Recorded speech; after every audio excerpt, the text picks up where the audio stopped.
ako sa labas ng Light 1. Mapapansin natin, ito po yung Light 1. Katabi po yan ng Light 2. Okay, so ito po yung nasa likod niya. Yan. Ito po yung view niya. Pag kumuha kayo ng unit na banda dito, so ito po yung ma-expect nyo na view. Yan. Yan. So, ituturo ko yung Tower 1 ng Light 2. Yan. Ito po yung Tower 1. Then next po yung Tower 2. Yan. Nung pagpunta ko dito, nung 2025, skeleton pa po yan. So ngayon mapapansin natin, halos complete na po siya. Kasi expectation date natin dito sa completion date is this year, 2026. So puntahan natin yung papunta natin sa MRT station. Okay?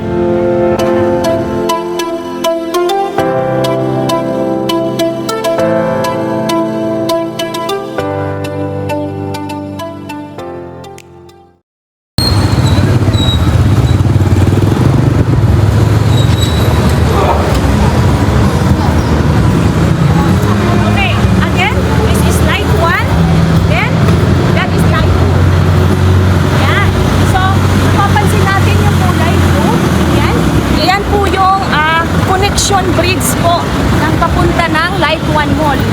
Okay? Yan. So, nasa second floor po yung connecting bridge.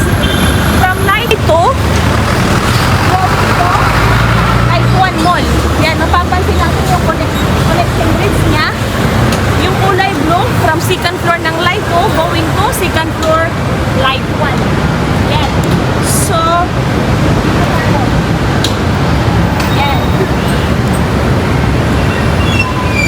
mapapansin natin sa unahan, mayroon po siyang papunta din sa MRT. Yan, yan pong may yero. Yan, yung may bubong. Yan. Pag galing po kayo sa baba, mayroon pong direktang papunta going to MRT. So, yung Light 2 residences, pagkababa nyo dyan, napapansin nyo, may mga tricycle po dyan. Yan. Yung way na po yan, itong way na po ito, papunta po ito sa, pwede po tayo access ito going to BGC. So from here, going to BGC, only 5 minutes going to BGC. Yan. Ito po yung may expect nyo na surroundings nyo dito banda sa Light 1 and Light 2 residences. Yan. Okay, sa tapat nito, itong direction na to, ito na po yung going EDSA. Yan. This is going EDSA. Yan. So paglabas nito, EDSA na po. Okay.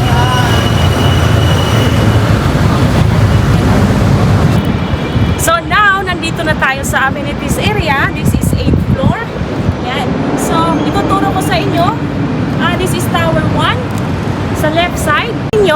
From left side, this is the Tower 2. From right side, this is the Tower 1. Okay? So, mapapansin nyo yung amenities ng magpagpunta natin dito ng last 2025. Ngayon, mapapansin nyo, matakbo na yung swimming pool. Ginagawa na siya, may tiles na. Okay? So, yan. Mapapansin natin sa gilid, inuumpisahan na din yung landscaping area niya. Okay? So, from 8th floor, amenities area, ito po yung magiging expectation nyo na view. Pag dito po facing yung unit nyo. Yan. This is facing Antipolo and facing Mandaluyong dito. Yan. And doon banda, that is facing EDSA. No? So, dyan natin makikita yung MRT area. Okay? So, ito lang po muna yung ma-update ko sa inyo this 2026 this year. Okay, so mapapansin nyo, all pack yung amenity niya kasi ito yung magandang sa Light 2, yung amenities, pinapaganda talaga nila. Okay, so mapapansin nyo, almost gawa na po yung tower kasi this is completion date 2026. Yan. So, ito po muna yung ma-update ko po this year. So, congratulations po sa nakabili na o sa bibili pa lang. Okay, so ito yung ikot na amenities. So, dito po yung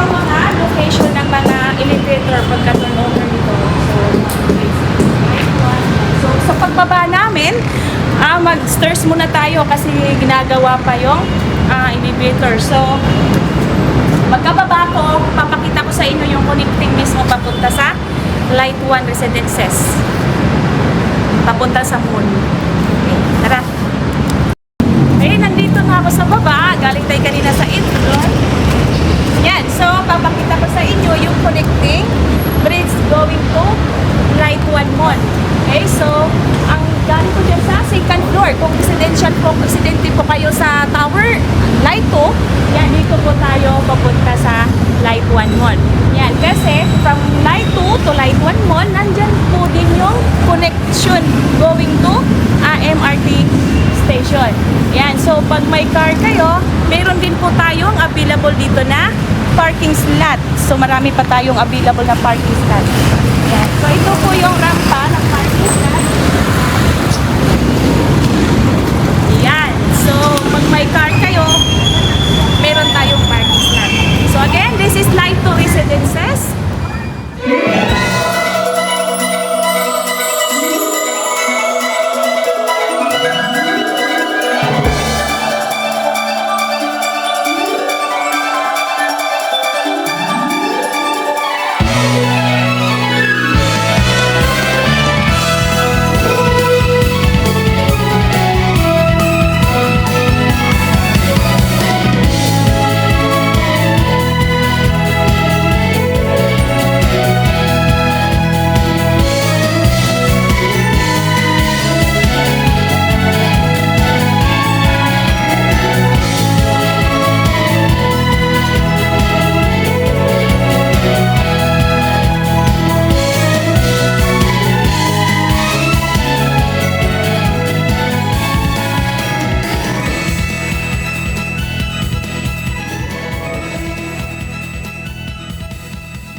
Okay, so tawagan nyo ako sa contact number na to.